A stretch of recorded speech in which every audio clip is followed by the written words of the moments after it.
Shalom semuanya, selamat datang kembali di pembahasan kita. Pernah nggak sih kalian mikirin apa warisan terakhir yang paling berharga yang mau kita tinggalin? Nah, hari ini kita bakal ngebahas sebuah permintaan terakhir dari seorang ayah ke anaknya yang super berkuasa. Dan ini bukan permintaan biasa. Ini adalah sumpah terakhir Yakub kepada Yusuf. Sebuah momen di akhir kitab Kejadian yang kelihatannya simpel tapi ternyata maknanya dalam banget, penuh dengan iman dan janji Tuhan. Nah, ini dia yang bikin penasaran.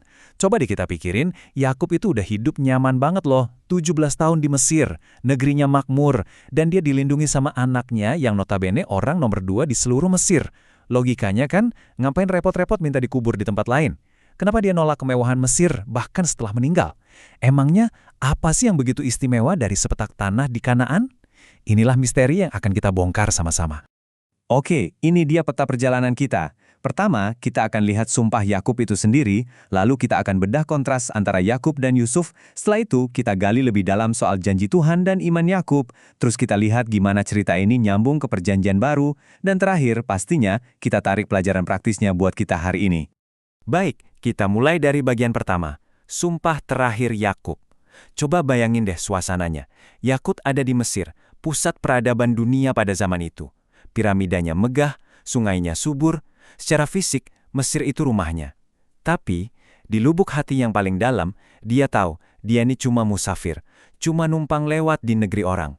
Kita lihat dulu ya konteksnya, usia Yakub itu udah 147 tahun. Wow, dan 17 tahun terakhir hidupnya itu penuh kelimpahan di Mesir. Gara-gara Yusuf, dia punya segalanya, makanan, rasa aman, kehormatan.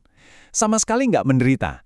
Justru, poin inilah yang bikin permintaannya nanti jadi luar biasa mengejutkan. Dia ada di puncak kenyamanan duniawi, tapi hatinya justru rindu sama sesuatu yang lain. Dan inilah momen puncaknya. Di penghujung hidupnya, Yakub manggil Yusuf. Kenapa Yusuf bukan anak yang lain? Ya karena Yusuf adalah anaknya yang paling dia kasihi dan yang paling punya kuasa buat ngabulin permintaannya. Dia bikin Yusuf bersumpah. Permintaannya spesifik banget, jangan kubur aku di Mesir, tapi bawa aku pulang ke makam nenek moyangku. Dengerin deh, ini bukan lagi soal lokasi geografis. Ini adalah sebuah pernyataan tentang jati diri dan kemana hatinya terikat. Sekarang, supaya kita benar-benar paham dalamnya sumpah ini, kita perlu lihat dua tokoh utamanya, Yakub dan Yusuf. Karena pada titik ini, mereka itu seolah-olah mewakili dua dunia yang sangat berbeda. Coba lihat. Kontrasnya kayak langit dan bumi kan? Di satu sisi ada Yakub, namanya Israel, yang artinya bergulat dengan Allah. Dia itu seorang pengembara tua yang seluruh hidupnya dibangun di atas sebuah janji tentang tanah pusaka. Di sisi lain ada Yusuf. Dia berpakaian kayak pangeran Mesir, hidupnya mapan, berkuasa, ayah dan anak, tapi dunianya beda banget. Oh iya, dan perlu kita ingat, mereka itu tinggal di tanah Goshen.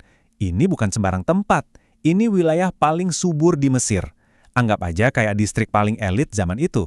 Jadi Yakub itu bukan lagi lari dari kesusahan ya. Justru sebaliknya, dia secara sadar menolak kenyamanan terbaik yang bisa ditawarkan oleh dunia demi sebuah janji yang bahkan belum dia lihat wujudnya. Ini sebuah pilihan yang radikal banget. Disinilah kita yang sampai ke jantung permasalahannya. Permintaan Yakub itu bukan soal sentimental, bukan sekedar kangen kampung halaman. Ini soal teologi. Akarnya itu adalah janji Tuhan. Jadi gini, iman Yakub itu ada silsilahnya. Ini adalah janji estafet. Dimulai dari kakeknya, Abraham, terus diwariskan ke ayahnya Ishak, dan sekarang janji itu ada di pundak Yakub. Jadi, sumpahnya ini adalah cara dia buat bilang, aku percaya janji ini.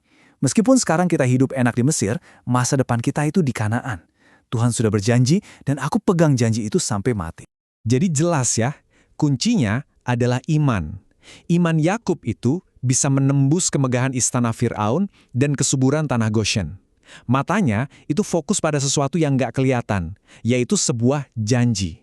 Dengan minta dikuburkan di Kanaan, sebenarnya dia lagi membangun sebuah monumen, bukan dari batu, tapi dari iman, sebagai pengingat buat anak cucunya tentang siapa mereka dan kemana tujuan mereka.